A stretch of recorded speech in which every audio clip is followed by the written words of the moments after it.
हमारी संस्कृति, हमारे संस्कार सदा रहें हमारे साथ। सब्सक्राइब करें तिलक। एक आकाशवाणी झूठी हो सकती है, दूसरी आकाशवाणी झूठी नहीं हो सकती।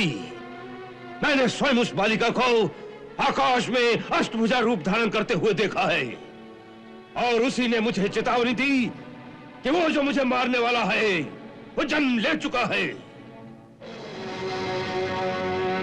इसका अर्थ ये है कि पहली आकाशवाणी भी सच्ची थी, और इसका यह भी अर्थ है कि अवश्य हमारे साथ कोई छल किया गया है, अन्यथा 8वें गर्भ में कन्या कैसे आ सकती थी? अवश्य हमारे किसी आदमी ने सहायता की होगी।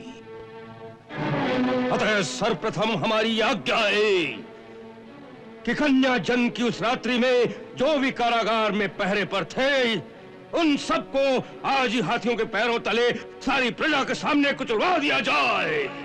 तुमने अपने संतान की बलि देकर भी अपने सत्य वचन का जिस प्रकार पालन किया है, उसे देखकर स्वर्ग में हमारे पूर्वज भी गर्व से सिर उठाकर चलते होंगे। तुम आज ही जाकर पूतना को हमारे पास आने के लिए कहो। तुम्हारे साथ हमारे युद्ध में उसने हमें अपना भाई बनाकर तुम्हारी प्राण रक्षा की थी। उस रिश्ते को निभाने का समय आ गया है। उसे कहो तुम्हारे भाई को तुम्हारी आवश्यकता आ पड़ी है, और उसे कुछ मत कहना। हमारे पास आने पर हम उसे समझाएंगे कि इस बालक का नाश कैसे करना होगा। राजा बेटा मेरा, रो मत लल्ला, रो मत, अभी ठीक हो जाएगा। चुप चुप हो जा।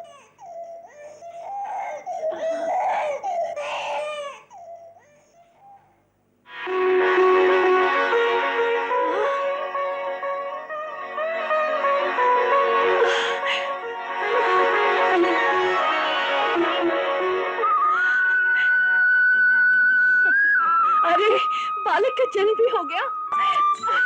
यशोदा बहन उठो उठो, बालक का जन्म भी हो गया और तुम्हें पता भी नहीं चला।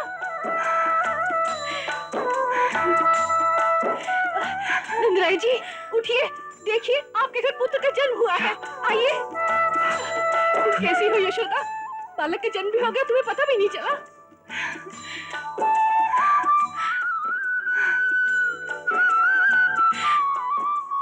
मैं तो उसी मुरली वाले बालक का स्वप्न देख रही थी। सपना? कैसी अद्भुत बातें करती हो यशोदा, कैसी अद्भुत बातें करती हो। सपना देखते देखते ही बालक को जन्म दे दिया। देखो बेचारा नंगा पड़ा है। नंदराय जी कोई गर्म कपड़ा तो लाकर दीजिए। सुनिए, पहले गांव जाकर काके को बुला लाइए। आप जाइए ना, शीघ्रता कीजिए। अच्छा जाइए। यशोदा मैं भी गर्म कपड़ा लेकर आती हूँ।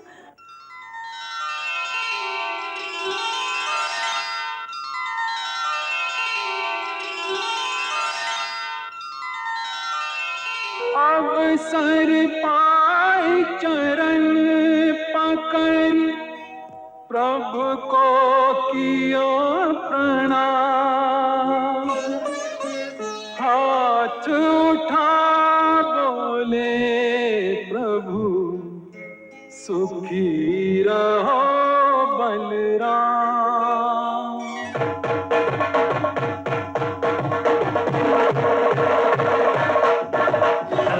आनंद भयो जय कन्हैया लाल की, डोली डंडा पाल की जय कन्हैया लाल की। नारायण विश्वाधार आश्वस्त हुआ संसार, नाथ तेरे आने से, नाथ तेरे आने से, नाथ तेरे आने से, नाथ तेरे आने से।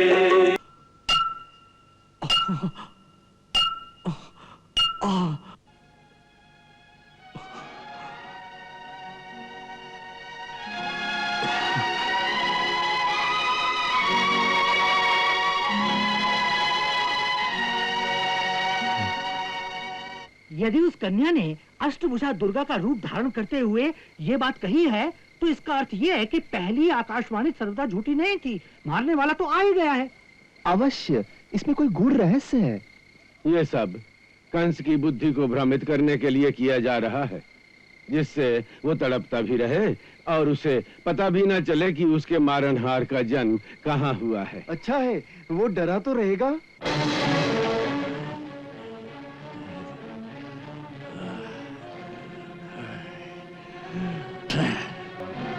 एक आकाशवाणी झूठी हो सकती है, दूसरी आकाशवाणी झूठी नहीं हो सकती। मैंने स्वयं उस बालिका को आकाश में अष्टभुजा रूप धारण करते हुए देखा है और उसी ने मुझे चेतावनी दी कि वो जो मुझे मारने वाला है वो जन्म ले चुका है। इसका अर्थ ये है कि पहली आकाशवाणी भी सच्ची थी और इसका यह भी अर्थ है कि अवश्य हमारे साथ कोई छल किया गया है, अन्यथा 8वें गर्भ में कन्या कैसे आ सकती थी। और यदि हमारे साथ छल किया गया है तो इस छल में अवश्य हमारे किसी आदमी ने सहायता की होगी। अतः सर्वप्रथम हमारी आज्ञा है कि कन्या जन्म की उस रात्रि में जो भी कारागार में पहरे पर थे उन सबको आज ही हाथियों के पैरों तले सारी प्रजा के सामने कुचलवा दिया जाए, जिससे हमारे समस्त सेवकों को यह ज्ञात हो जाए कि महाराज कंस के साथ विश्वासघात करने का क्या फल होता है। महाबली धेनुक। जी महाराज। यह कार्य तुम्हें आज ही संपन्न करना होगा। जो आज्ञा महाराज। यशस्वी भव, सौभाग्यवती भव।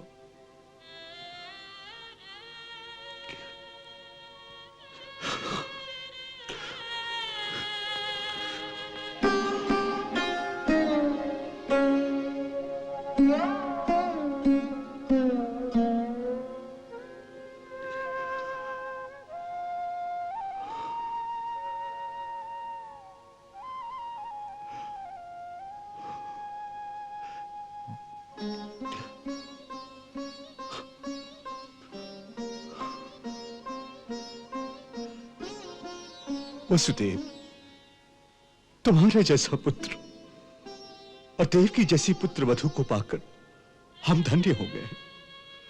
तुम्हारे कारण हमारा गौरव बढ़ गया है। ऐसी घोर विपत्ति को तुमने जिस धैर्य और गरिमा के साथ सहन किया है वो सराहनीय है। अपने धर्म पर दृढ़ रहकर तुमने अपने संतान की बलि देकर भी अपने सत्य वचन का जिस प्रकार पालन किया है उसे देखकर स्वर्ग में हमारे पूर्वज भी गर्व से सिर उठाकर चलते होंगे।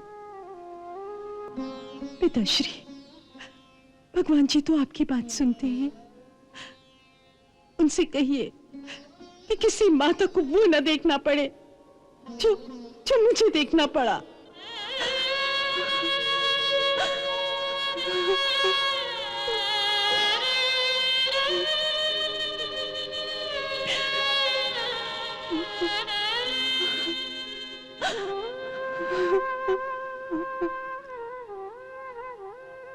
एक बात समझ में नहीं आती कि जिस तारणहार के आने की बात आकाशवाणी ने कही थी और जिसके आने की आशा ने कंस के अत्याचारों को सहने की हमें शक्ति दी,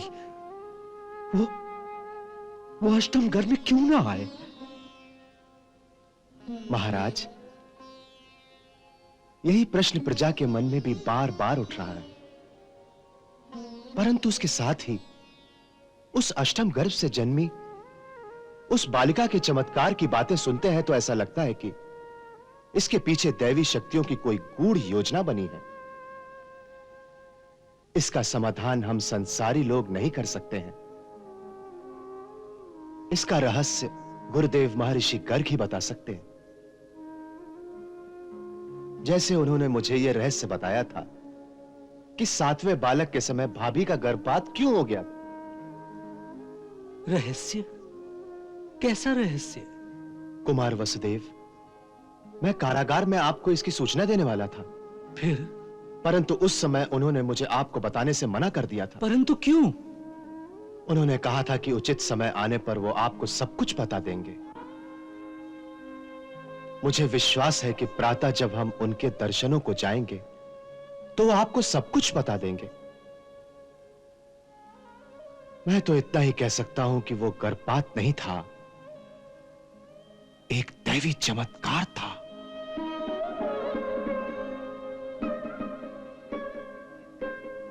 बधाई हो भाभी, बधाई हो। बधाई?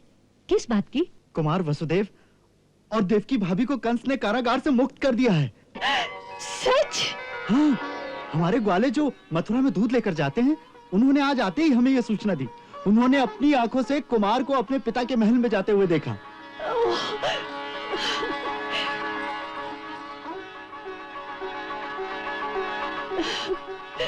प्रभु, तेरा कोटि कोटि धन्यवाद,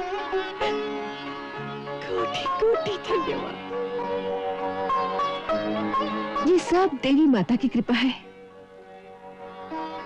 हे देवी मैया, मैं तेरे नाम पे 100 गाय दान करने का संकल्प करती हूँ।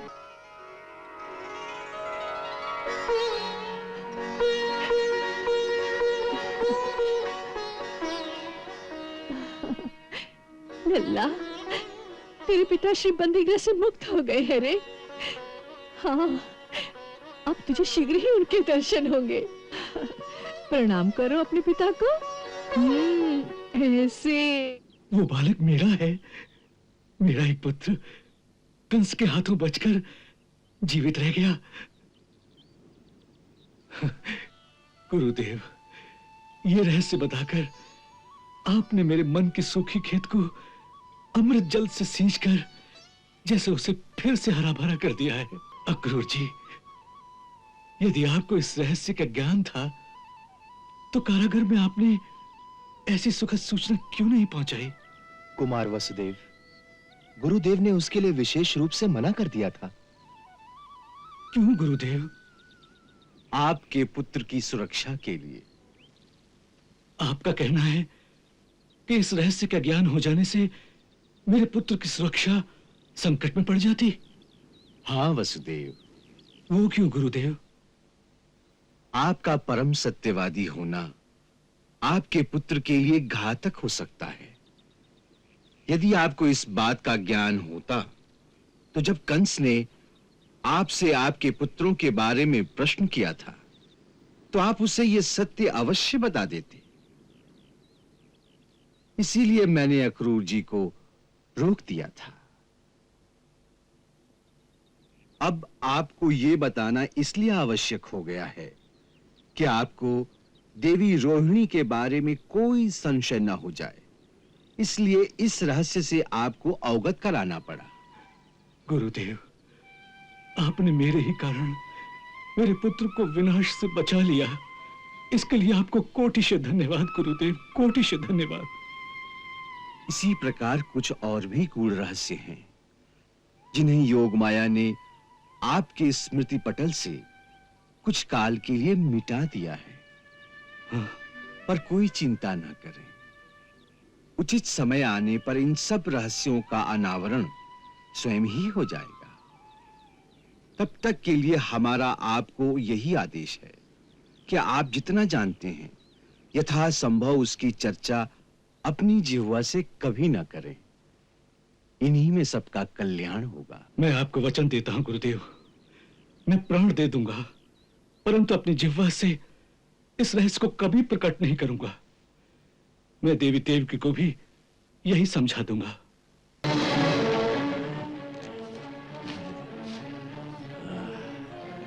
प्रलंब, केशिन, अरिष्ट और चाणूर। जी महाराज। देवी के कथन से यह बात सिद्ध हो चुकी है कि देवताओं ने हमें मारने की कोई योजना बनाई है।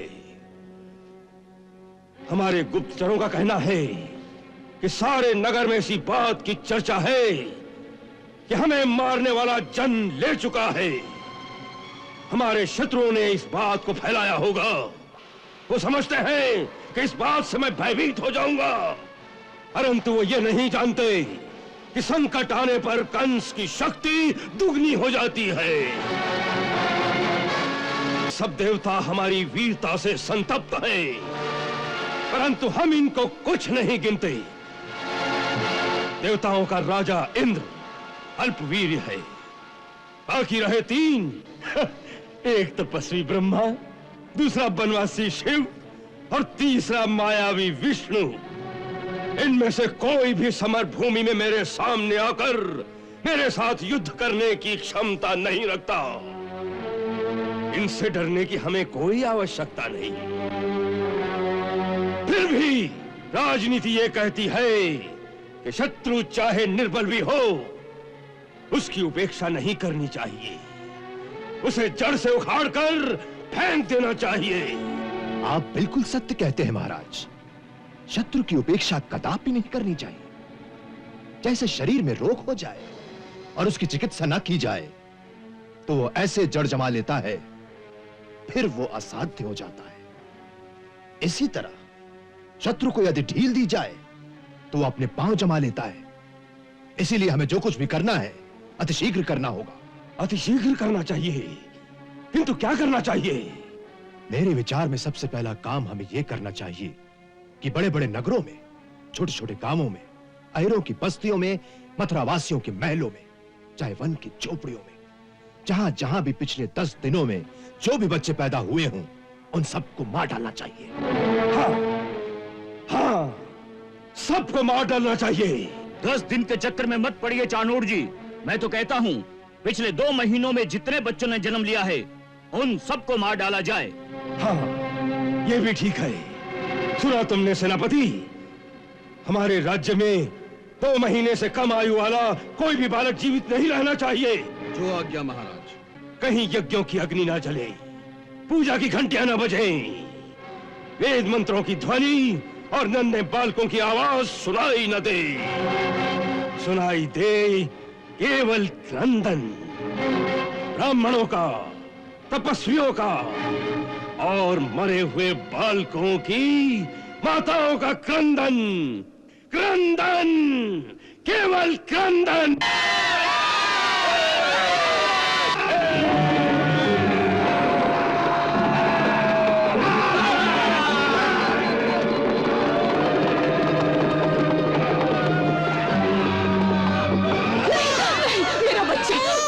मत छीनो, छोड़ दो मुझे। नहीं नहीं, इसको मत मारो। नहीं नहीं नहीं।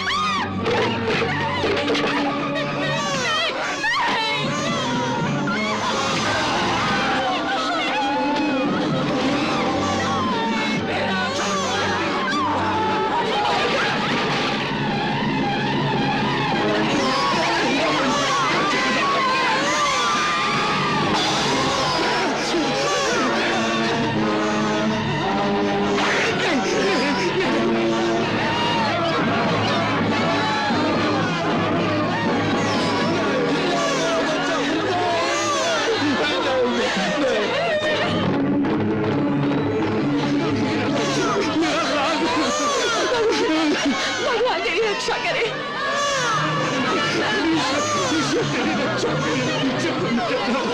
मैंने तुझे जन्म दिया, पर तेरा पालन मेरे भाग्य में नहीं है।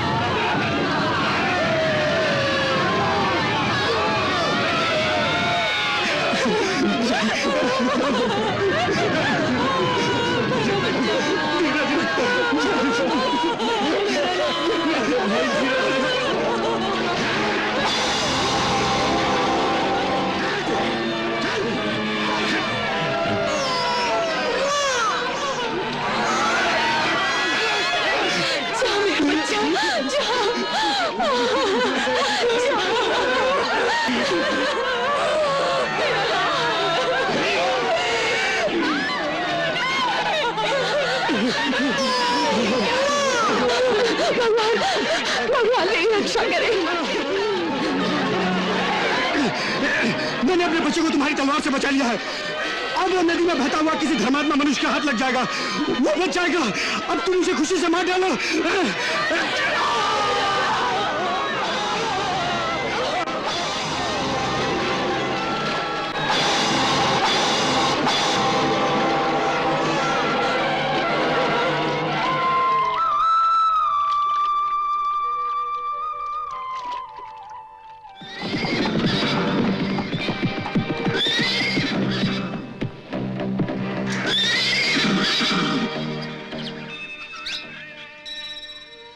गोकुल के रहने वाले हो? हाँ। पिछले 10-15 दिनों में कोई बालक तो पैदा नहीं हुआ वहां? हाँ हुआ है। कब? यही कोई 6 दिन हो गए। वो देखो, मंदिर की घंटियां सुनाई नहीं देती। आज उसकी छठी की पूजा है। आज उसकी छठी है तो छठी का दूध ही उसका अंतिम भोजन होगा। चलो उसका खेल खत्म करें। क्या कह रहे हो? तुमने सुना नहीं? महाराज की आज्ञा है कि इस राज्य में पैदा होने वाले हर नवजात शिशु की हत्या कर दी जाए। क्या कहा? बालकों की हत्या करने आए हो? उस पर हमारे गोकुल के राजकुमार की? यदि ऐसी बात करोगे तो यहां से जिंदा नहीं जाओगे। आओ।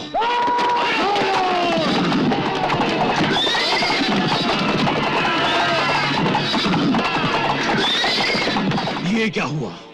गोकुल में 6 दिन पहले एक बालक का जन्म हुआ है, परंतु हम उस तक पहुंच नहीं सके। नहीं पहुंच सके? क्यों? गांव वालों ने हमें घेर लिया और आगे बढ़ने नहीं दिया। तुम्हारे हाथों में तलवारें किसने थी? परंतु उनके हाथों में पत्थर थे जो दूर से फेंके जा सकते हैं। ये देखिए परिणाम। उनका इतना साहस। चलो हम स्वयं चलकर देखते हैं। राजू भैया, ये जो सैनिक अभी गए हैं, ये और सैनिकों को लेकर फिर अवश्य आएंगे। हमें चलकर अब नंद बाबा से सारी घटना बता देनी चाहिए। नहीं, नंद बाबा इस समय कुमार की षष्ठी पूजा में मग्न हैं। इस खुशी के अवसर पर उन्हें परेशान करना ठीक नहीं। गोकुल के नवयुवक ही उन सैनिकों के लिए पर्याप्त हैं। जाओ, जाकर सभी से कहो कि जिसके पास जो हथियार हो लेकर गांव के बाहर आ जाए। जाओ, और सुनो, ये सब कार्य कुछ इस प्रकार से हो कि नंद बाबा के उत्सव में कोई विघ्न न हो। ओम षष्ठी देव्यै नमः। ओम षष्ठी देव्यै नमः। ओम षष्ठी देव्यै नमः।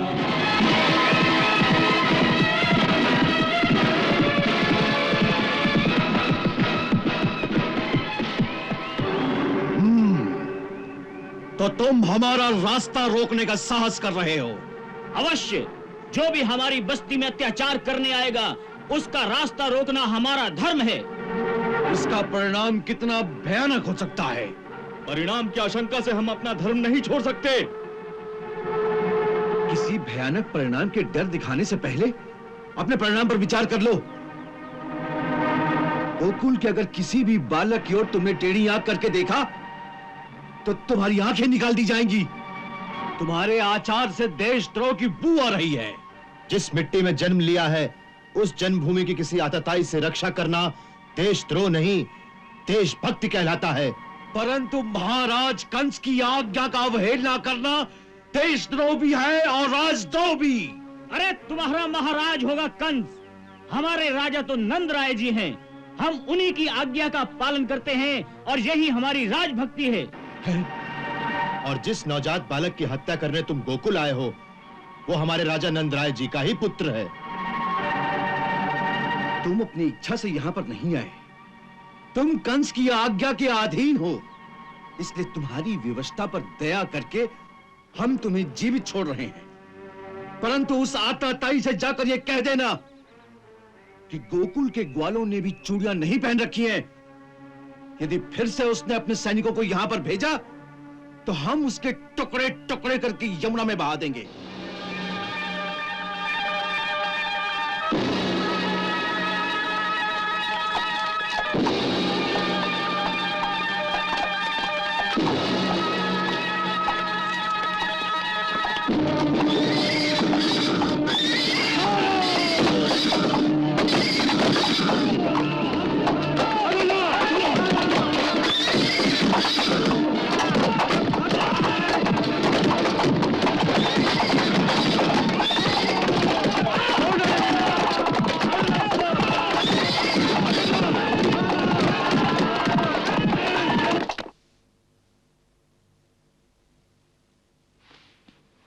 क्या कह रहे हो?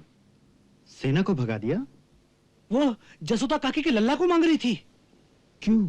क्योंकि वो उसका वध करना चाहते थे। लल्ला, वो सैनिक ऐसा क्यों कह रहे थे? क्योंकि उनके राजा ने आज्ञा दी थी कि पिछले 1 महीने में जितने भी बच्चे पैदा हुए हैं सबको मार डाला जाए।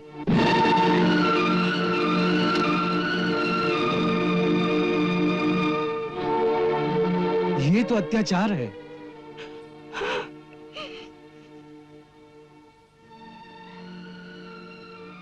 वास्तव में वो देवकी की अष्टम संतान की प्रतीक्षा में था और वहां हुई कन्या, उसने भी पैदा होते ही अष्टभुजा रूप धरकर यही कहा था कि तेरा काल कहीं और जन्म ले चुका है।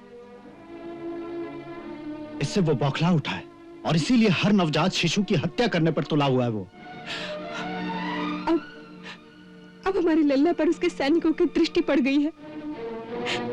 मुझे और मेरे पुत्र को किसी दूसरे राज्य भेज दीजिए, मैं यहाँ नहीं रहूंगी। जसोदा काकी, इस प्रकार हमारा अपमान मत करो। कंस के हाथ चाहे जितने भी लंबे हों, परंतु हमारे रहते वो हमारे गोकुल के राजकुमार तक नहीं पहुंच सकते। वो सारे गोकुल को उजाड़ देगा। वो परम शक्तिशाली है। नहीं यशोदा, नहीं, वो परम शक्तिशाली नहीं है। एक आतताई शक्तिशाली हो सकता है, परंतु परम शक्तिशाली तो केवल धर्म होता है, और धर्म जिसके साथ है, जीत उसी की होती है। वैसे भी गोकुल पर आंख उठाने से पहले उसे 100 बार सोचना होगा। आज हमारे ग्वालों ने उसे ठीक समय पर चेतावनी दे दी है।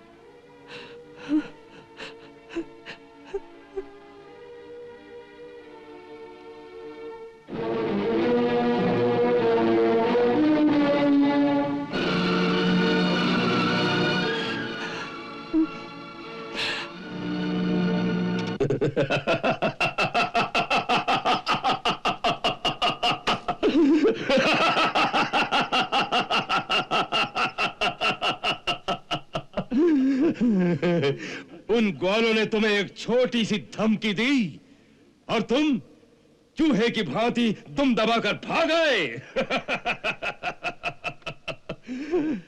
तुम्हारी इस वीरता से महाराज कंस के यश में बहुत वृद्धि हुई, बहुत। हम बहुत प्रसन्न हुए। हाँ, जिस बस्ती के लोगों में यह कहने का साहस है कि वो महाराज कंस को अपना राजा नहीं मानते, उस बस्ती को तुमने जलाकर राख क्यों नहीं कर दिया? हाँ? क्षमा करें महाराज, क्षमा करें। सेनापति जी की आज्ञा थी कि छोटे मोटे गांव को तबाह कर दें, परंतु बड़े जनपद के मुख्य स्थानों पर अधिक उत्पात न मचाएं।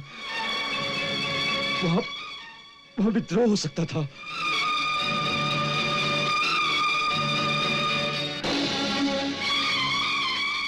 क्या ये सत्य है सेनापति? जी महाराज, महामंत्री की ऐसी ही आज्ञा थी। क्षमा करें महाराज, ये मत केवल मेरा ही नहीं, सारे सभासदों का है। हाँ,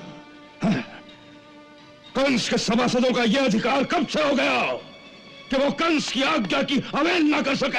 हाँ?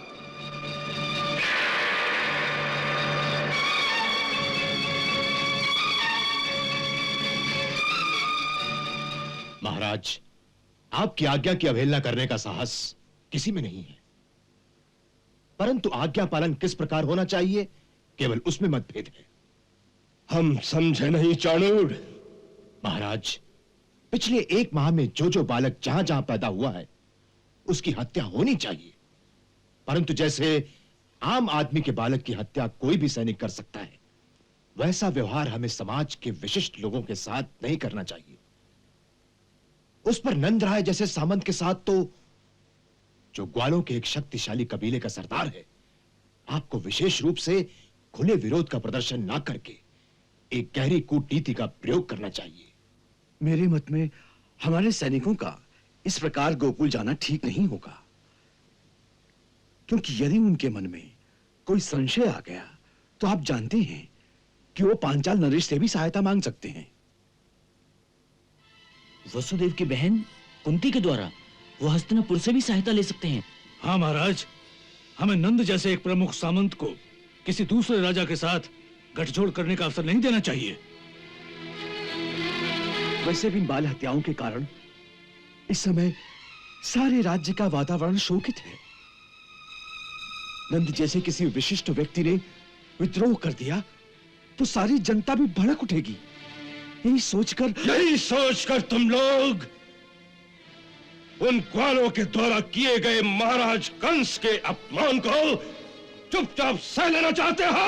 हाँ? क्षमा करें महाराज, यदि कुछ ग्वालों और 2-4 सैनिकों के बीच हुए वार्तालाप को हम स्वयं महाराज का अपमान मान लें तो ये हमारी भूल होगी। मुझे विश्वास है कि जहां तक नंदराय जी की बात है, उन्हें यदि हमारी ओर से छेड़ा ना जाए तो वो भी कभी आपसे विमुख होने का साहस नहीं करेंगे। वो शांति प्रिय लोग हैं। उनकी जन्म प्रथा के अनुसार पुत्र जन्म के अवसर पर उचित भेंट लेकर राजा के दरबार में अवश्य आना चाहिए। हाँ, आना चाहिए। उन्हें राजा का आशीर्वाद पाने के लिए भेंट लेकर अवश्य आना चाहिए।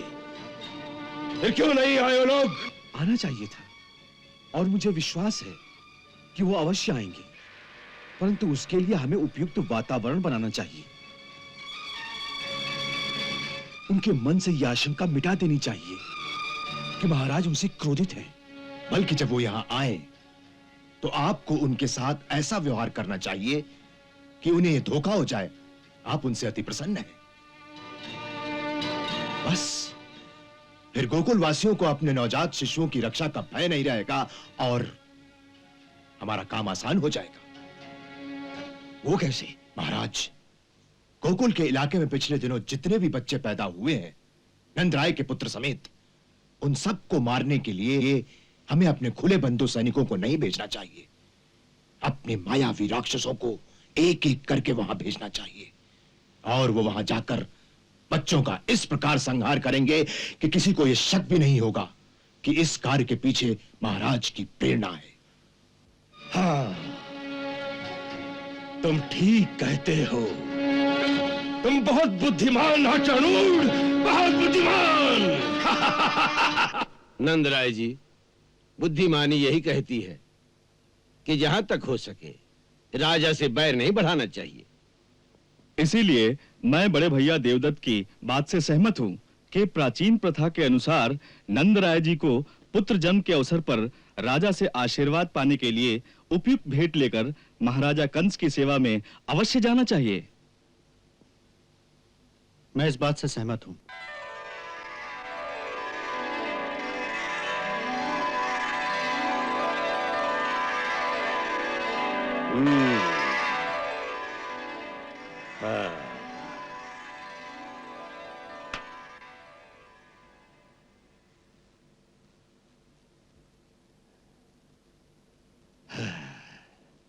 सुंदर, अति सुंदर।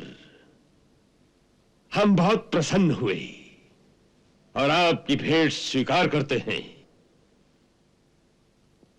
नंदराय जी, आपके घर पुत्र जन्म का समाचार सुनकर हमारा हृदय गदगद हो गया था। नंदराय जी, बालक का जन्म कब हुआ था? अष्टमी की रात को।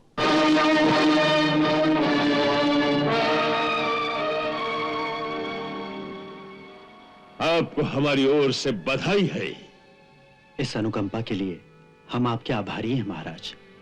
अपने बालक के लिए महाराज का आशीर्वाद प्राप्त करने की आशा लेकर ही हम आपकी सेवा में उपस्थित हुए हैं। अवश्य अवश्य, ब्रजराज के उत्तराधिकारी को हमारा आशीर्वाद अवश्य प्राप्त होगा।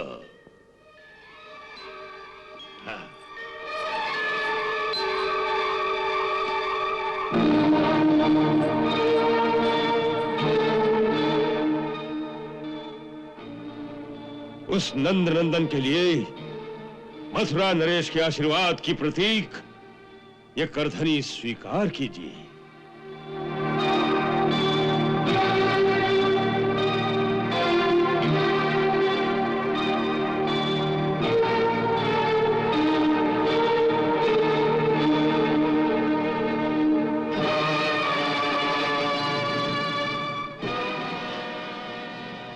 महाराज का हृदय कितना विशाल है। आज आपने अपने सेवक का मान बढ़ा दिया। नहीं नंदराय जी, नहीं। हम अपने सामंतों को सेवक नहीं, अपना साथी समझते हैं। मथुरा के दरबार में सभी गोकुलवासियों को बड़े आदर से देखा जाता है। आप लोग तो हमारे राज्य की समृद्धि के प्रतीक हैं। हमें कोषाध्यक्ष से पता चला है कि आज ही आप सबने अपना वार्षिक कर राज्य कोष में जमा करा दिया है। आपकी इस कर्तव्य निष्ठा और राज्य भक्ति से हम बहुत प्रसन्न हैं। वैसे भी नंदराय जी के लिए हमारे मन में बड़ा मान है।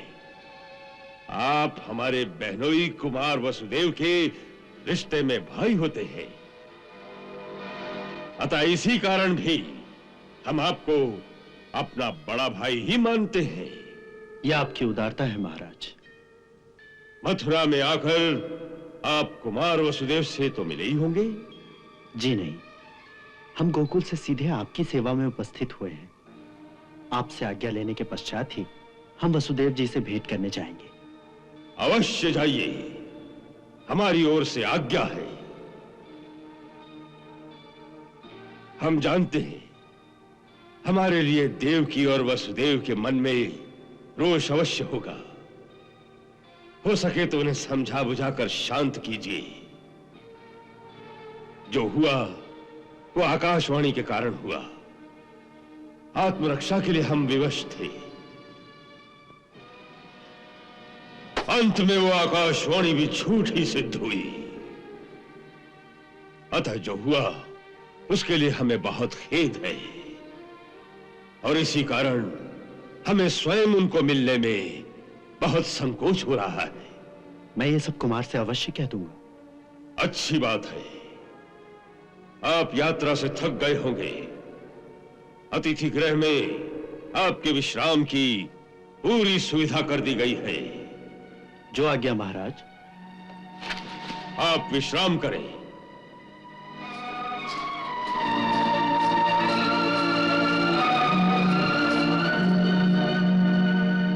वाह महाराज वाह, अति सुंदर। आपने उन्हें पूरी तरह से आश्वस्त कर दिया। चाणूर, तुमने एक बात पर ध्यान दिया? किस बात पर महाराज? नंद के घर में यह पुत्र उसी रात को हुआ जिस रात कारागार में देवकी के गर्भ से एक कन्या ने जन्म लिया था। वो रात बड़े महत्व की रात है।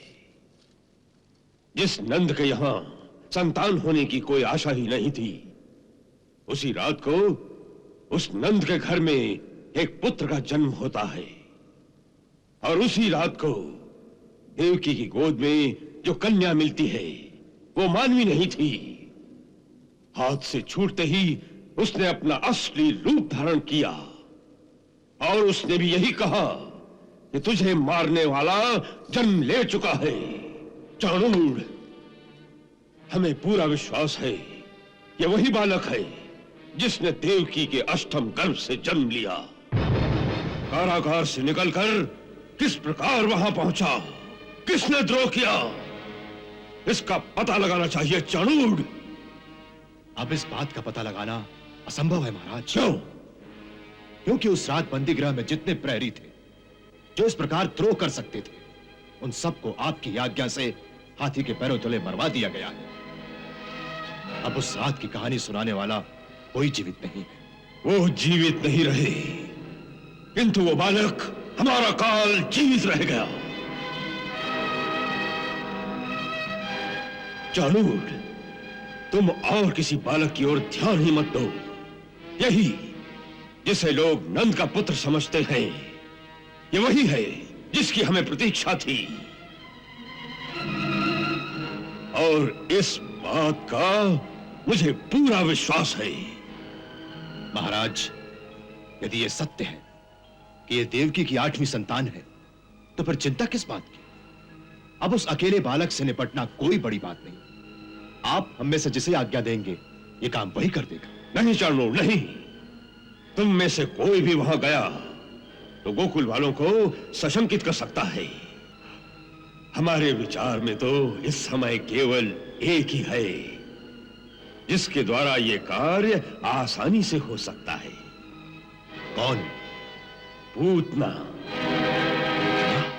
हाँ पूतना, बकासुर की बहन पूतना, महर्षि दुर्वासा की कृपा से वो बहुत सी मायावी विद्याएं जानती है। वो इच्छाधारी है, आकाश मार्ग से जा सकती है, मनवांछित कोई भी रूप धारण कर सकती है। गोकुल में उसे कोई भी नहीं पहचानेगा। बकासुर, तुम आज ही जाकर पूतना को हमारे पास आने के लिए कहो।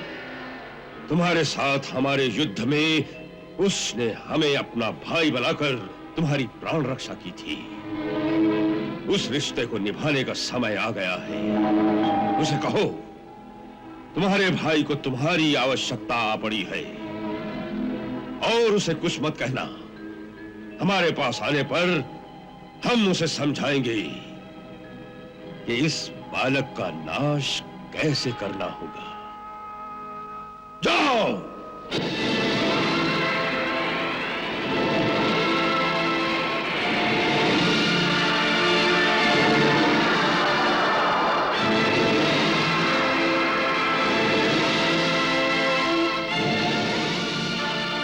मथुरा नरेश की जय हो।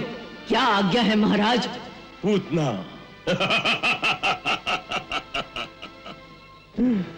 पूतना, तुमने हमें अपना भाई स्वीकार किया है। आज हमें तुम्हारी सहायता की आवश्यकता है।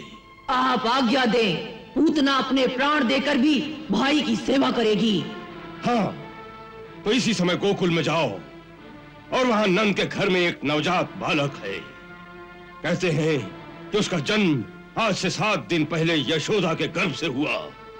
पर मुझे पूर्ण विश्वास है, आकाशवाणी के अनुसार जिसने मेरा काल होना है, ये वही बालक है जिसके लिए मैंने देवकी को इतने वर्ष तक कारागार में रखा। किसी छल के द्वारा वो मेरे हाथ से बच के निकल गया। अब तुम्हें उसकी हत्या करके मेरी चिंता का अंत करना है।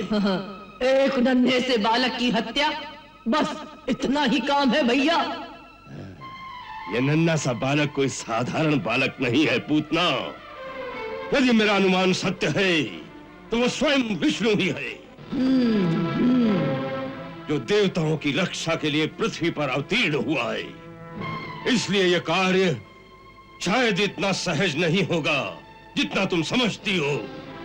हाँ, विष्णु बहुत छलिया है, इसलिए तुम्हें बहुत सतर्क होकर वहां जाना चाहिए। इसकी आप चिंता ना करें। यदि वो छलिया है तो मैं भी उसे छल से ही मारूंगी। वो कैसे?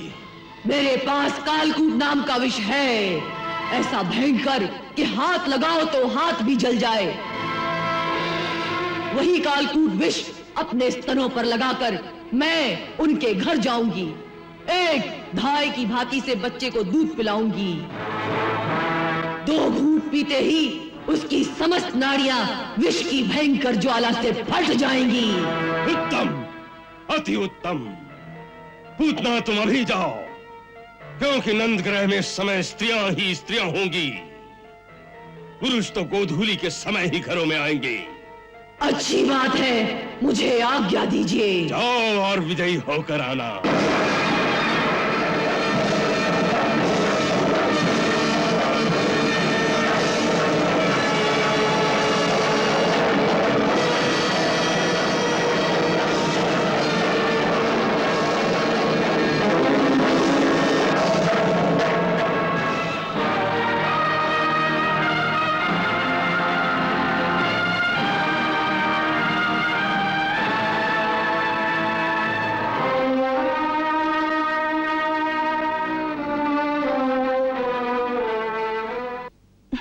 देवी, आप कौन हैं?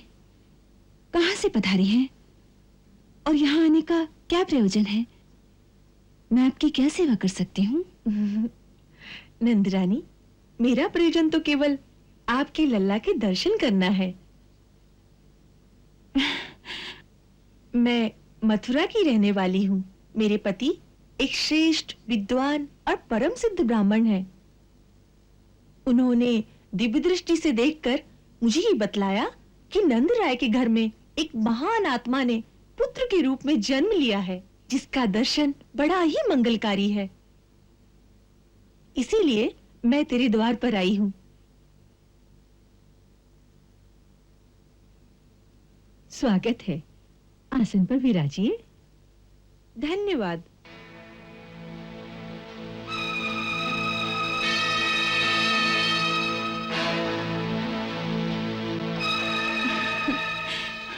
ब्राह्मण पत्नी हूँ, इसलिए कोई भेंट तो नहीं दे सकती, लेकिन तेरे बालक को आशीर्वाद अवश्य दे सकती हूँ। मेरे तपस्वी पति की सहायता और कृपा से मुझे 2 सिद्धियां प्राप्त हैं। इनमें से एक तो ये है कि मेरा आशीर्वाद कभी निष्फल नहीं हो सकता। ला, इसे मेरी गोद में दे दे, मैं इसे लंबी आयु का वरदान दे दूंगी।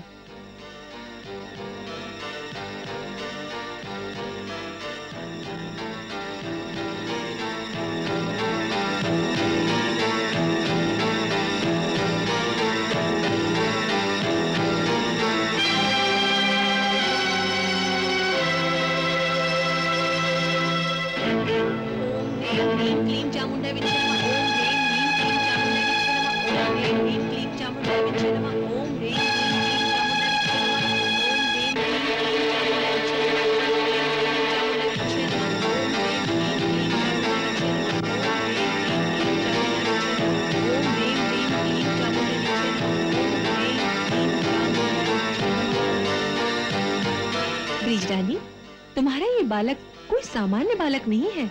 ये तो कोई अद्भुत जीव दिखाई पड़ता है, जैसे देवलोक से आया हो।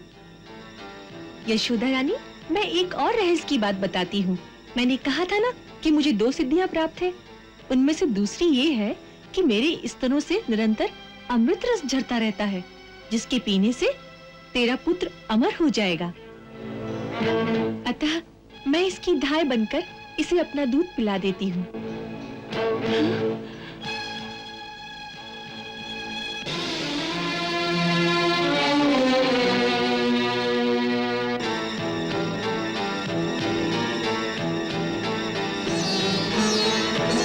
विष भरा दूध पिला रही प्रभु को बालक जान, दुग्ध पान में पी लिए प्रभु ने उसके प्राण।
मेरा लल्ला, मेरा लाल, मेरा लाल।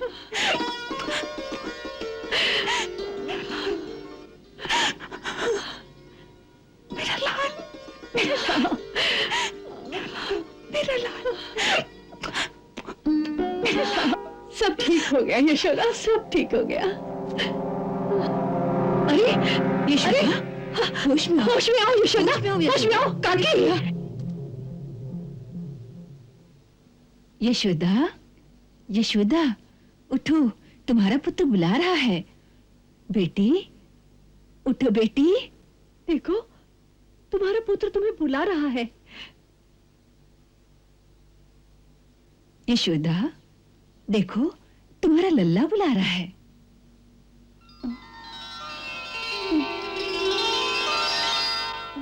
मेरा लाल, मेरा लाल कहाँ गया?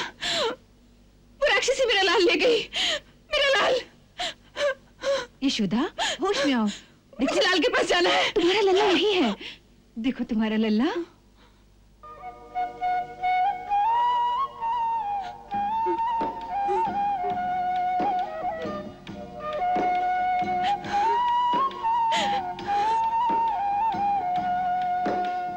मेरा लाल, मेरा लाल।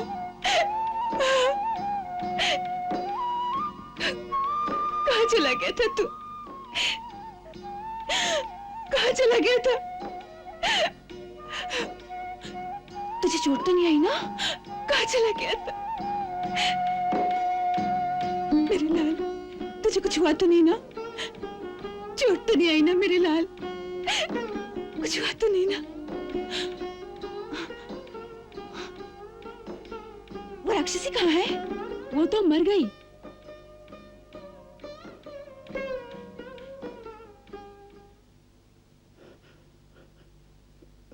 काकी,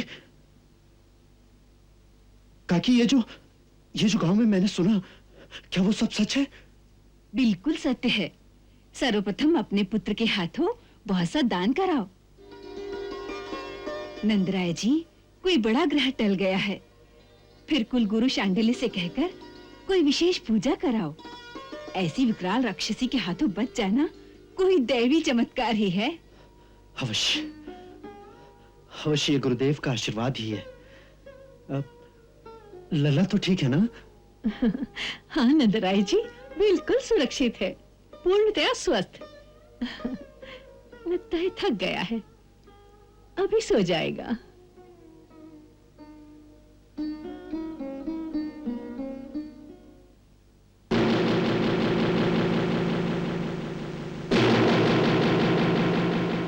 वो देखो, नंदराय जी आ गए।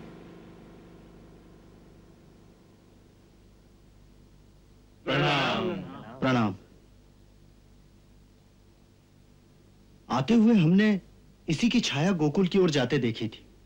हमें क्या पता था कि ये हमारे ही पुत्र को उठाने आ रही है। उठा के तो ले गई थी, परंतु ये मरी कैसे? ये समझ में नहीं आता। भगवान की लीला है। शायद उसी आवेश में हृदय की गति रुक गई होगी। यही एक बात संभव है, परंतु है चमत्कार। और सबसे बड़ा चमत्कार तो ये हुआ है कि लल्ला के शरीर पे एक खरोंच भी नहीं आई। और हम सब लोग जब यहां पहुंचे तो ये मृतक देह पर बड़े आराम से खेल रहे थे। नंदराय जी, इस विशाल देह का क्या किया जाए?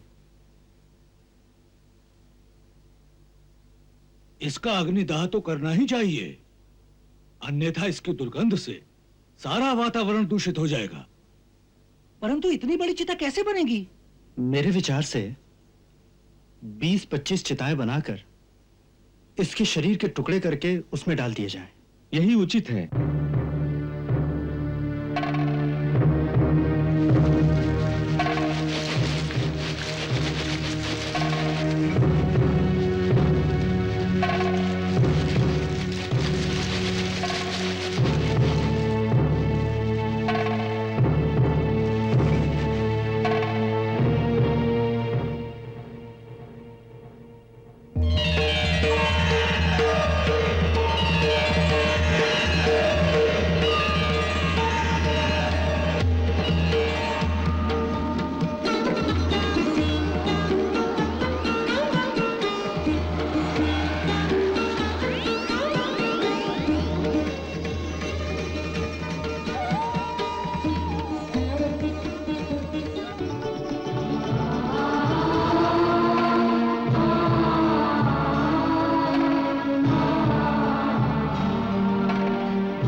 माता आ रही है, उनका स्वागत करना है।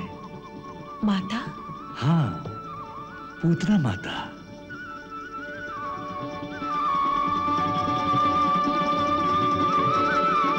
मुझे दूध पिलाकर उन्होंने मातृपद प्राप्त कर लिया है। हमने तो उसके पिछले जन्म में ही उसकी मातृभावना को स्वीकार कर लिया था। पिछले जन्म में? हाँ, पिछले जन्म में। कब? हमारे वामन अवतार के समय। उस जन्म में ये दैत्यों के राजा बलि की पुत्री रत्नमाला थी। जब हम वामन के रूप में उनकी यक्षशाला में पधारे तो उन्हें हमारा रूप अति प्रिय लगा और मातृत्व की भावना जगी।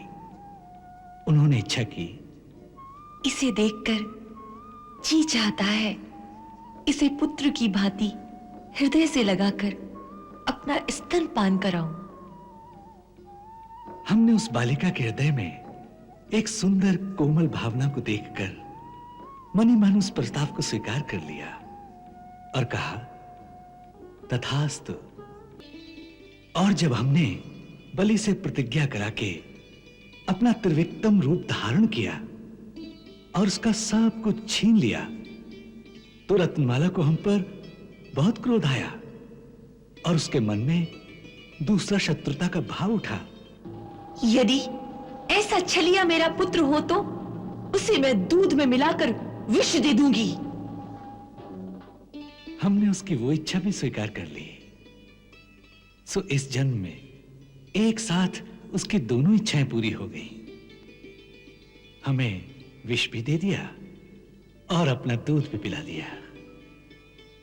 परंतु उसने आपको ऐसा भयंकर विष दिया, आपको उसका कोई रोष नहीं?